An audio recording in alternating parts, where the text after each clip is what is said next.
Uploaded on the ST Book YouTube channel. Vishnu ji और अनिकेत का सफर यूं ही चल रहा था और बातों ही बातों में कब रात के 8 बज गए उन्हें पता भी नहीं चला। विष्णु जी भी अब अनिकेत की कंपनी को एंजॉय कर रहे थे। उनके सामने एक ऐसा नवयुवक था जिसके अंदर अपनी लाइफ में आगे बढ़ने और अमीर बनने का एक नया जोश और जज्बा भरा हुआ था। विष्णु जी को अनिकेत का स्वभाव बेहद पसंद आ रहा था। अनिकेत के दोस्त उसके केबिन में डिनर के लिए उसे बुलाने आते हैं, लेकिन अनिकेत के साथ विष्णु जी को देखकर वो भी शॉक्ड हो जाते हैं और सब एक एक करके इंट्रोडक्शन के बाद विष्णु जी से बातें करने लगते हैं कि तभी विष्णु जी कहते हैं, भाई तुम सभी से मिलकर मुझे भी बहुत अच्छा लगा। देखो बात तो हम सभी जरूर करेंगे, लेकिन मेरी मानो तो तुम सबको लाइफ में प्रायोरिटी डिसाइड करना सीखना चाहिए कि कब क्या ज्यादा जरूरी है। अगर तुम इसके अकॉर्डिंग काम करना सीख गए तो तुम सभी अपनी लाइफ में बहुत आगे जाओगे। और मुझे लगता है अभी के लिए ज्यादा जरूरी है तुम सभी का डिनर करना। चलो इसलिए पहले डिनर करते हैं।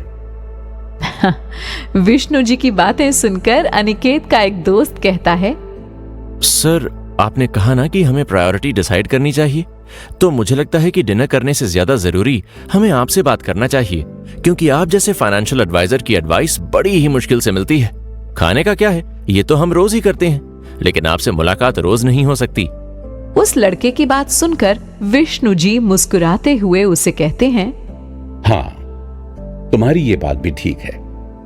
तुम एक काम कर सकते हो, आज तुम लोग डिनर यहीं करो मेरे साथ, बात भी हो जाएगी और डिनर भी। तो जाओ अपना अपना डिनर लेकर आओ। कॉलेज के इन बच्चों को देखकर विष्णु जी को भी अपने कॉलेज के दिन याद आ रहे थे, इसलिए वो इन लड़कों को मना नहीं कर पाते हैं और सभी एक साथ डिनर करने बैठ जाते हैं। अब जहाँ 5 बच्चे और एक विष्णु जी जैसा एडवाइजर हो तो फिर शांति से कैसे कोई डिनर कर सकता है? सवाल जवाब का सिलसिला तो चलना लाजमी था। अभी सब अपने टिफिन खोल ही रहे थे कि अनिकेत के एक दोस्त ने विष्णु जी से कहा, सर जैसा कि अभी अभी आपने कहा कि हमें किसी भी काम को प्रायोरिटाइज करके करना चाहिए, तो क्या आप मुझे बता सकते हैं कि फाइनेंस के सेक्टर में हमें किन चीजों को प्रायोरिटाइज करना चाहिए? देखो फाइनेंस के सेक्टर में भी जरूरी और गैर जरूरी खर्च और इन्वेस्टमेंट के बारे में सोचना चाहिए। एग्जाम्पल के लिए किसी बिजनेसमैन को ले लो।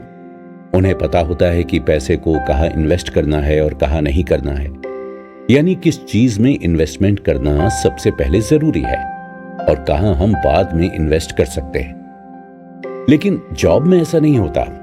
अक्सर जॉब करने वाले एम्प्लॉयज महीने के अंत में मिलने वाली सैलरी को सबसे पहले अपने तमाम खर्चों में खर्च कर देते हैं, जैसे मकान का किराया, बिजली का बिल, राशन, और इन सब के बाद जो पैसे बचते हैं उससे घर वालों की जरूरत में खर्च किया जाता है और फिर तब जाकर जो पैसे बचते हैं उससे अपने लिए कोई सेविंग करते हैं। जबकि हमारी ये आदत भी हमारी गरीबी की वजह बनती है।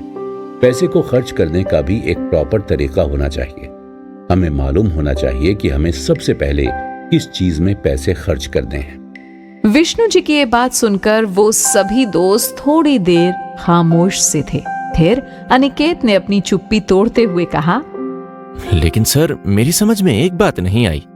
अगर हम अपने फ्यूचर के लिए पहले ही सेव कर लेंगे तो कहीं ना कहीं हमारी आज की लाइफ डिस्टर्ब हो जाएगी।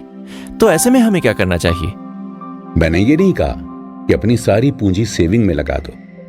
भाई मैं तो ये कह रहा हूं कि अपनी अर्निंग का कुछ हिस्सा सेविंग में डालो और हो सके तो ऐसी सेविंग में लगाओ जो फ्यूचर में आपको ज्यादा इंटरेस्ट के साथ रिटर्न दे सके, और उसके बाद जो पैसे बचें उनसे अपने एक्सपेंसेस को पूरा करो। अनिकेत का दोस्त रवि काफी Uploaded देर on से the ST अपने Book मन में YouTube कुछ channel. सोच रहा था। जैसे ही विष्णु जी की बातें खत्म हुई, रवि ने कहा, सर आप किस तरह के लोगों को पसंद करते हैं? उन्हें जो मंथली सैलरी आने पर सबसे पहले फ्यूचर के लिए इन्वेस्ट करते हैं, या उन्हें जो अपनी फैमिली की जरूरत को पूरा करने के बाद सेविंग करते हैं? भाई ये कैसा अजीब सवाल हुआ। चलो खैर पूछा है तो बता ही देता हूं। सच कहूं तो मैं सबसे ज्यादा उस व्यक्ति को पसंद करता हूं जो लायबिलिटी की जगह एसेट में पैसे यूज करता है, क्योंकि हर कोई इन्वेस्टमेंट और सेविंग करना जानता है, लेकिन डिपेंड करता है कि आप वो सेविंग या इन्वेस्टमेंट किन चीजों पर कर रहे हैं। एक सेविंग वो होती है जिसमें ना तो हमारा कुछ प्रॉफिट होता है और ना ही लॉस, और दूसरी होती है जिसमें हमारा कुछ ना कुछ एक्स्ट्रा प्रॉफिट होता है। ठीक इसी तरह हमारे एक्सपेंसेस भी होते हैं, एक जिसमें हम जो कुछ भी परचेज करते हैं समय के साथ उसकी वैल्यू घटती जाती है, और दूसरा हम उन चीजों को परचेज करते हैं जिनका समय के साथ वैल्यू बढ़ती जाती है। पर मैं केवल उन्हें ही पसंद करता हूं जो ऐसी चीज परचेज करते हैं जिनका समय के साथ वैल्यू बढ़ती है। दोस्तों, पैसे के खेल में एसेट और लायबिलिटी का बहुत बड़ा रोल है। विष्णु जी की बात सुनकर अनिकेत ने कहा, क्या आप मुझे ऐसी किसी चीज के बारे में बता सकते हैं जिनकी वैल्यू बढ़ती है, घटती है? हाँ, क्यों नहीं। अब देखो, तुम सभी ने अपने हाथ में 1 लाख से ज्यादा महंगे फोन ले रखे। अगर तुम अभी इस फोन को बेचने जाओ तो तुम्हें पूरे 1 लाख रुपए नहीं मिलेंगे, बल्कि तुम्हें उसका 50% ही मिलेगा। यानी खरीदने के तुरंत बाद इसकी वैल्यू घटनी शुरू हो गई। लेकिन वहीं अगर तुम 1 लाख के गोल्ड खरीद लेते तो वो आज 1 लाख का है तो कल 1,02,000 का हो जाएगा। विष्णु जी की इन बातों ने उन सभी दोस्तों की आंखें खोल दी। उन्हें ये समझ में आ चुका था कि उन्हें पैसे केवल उन चीजों पर खर्च करने हैं जिनकी वैल्यू रोजाना बढ़ती हो, न कि ऐसी चीजों पर जिनकी वैल्यू घट रही हो। दोस्तों, हमारी ये आदतें हमें आगे बढ़ने में मदद कर सकती हैं और हम धीरे धीरे अमीरी की ओर बढ़ने लगेंगे। वीडियो उम्मीद करते क्रेडिट हैं कि राशिद आप भी 7FG। आगे से कोई भी ऐसी चीज नहीं खरीदेंगे जिसकी वैल्यू समय के साथ घट जाए।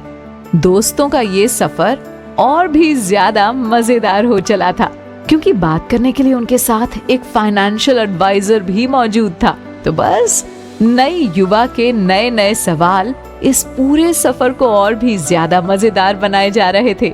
इस सफर में आगे विष्णु जी ने उन दोस्तों को कुछ ऐसी बातें बताई जिन्हें सुनने के बाद अनिकेत ने अपनी लाइफ में बहुत बड़ा फैसला भी किया। क्या कुछ हुआ, आगे जानने के लिए जरूर से सुने हमारा अगला एपिसोड।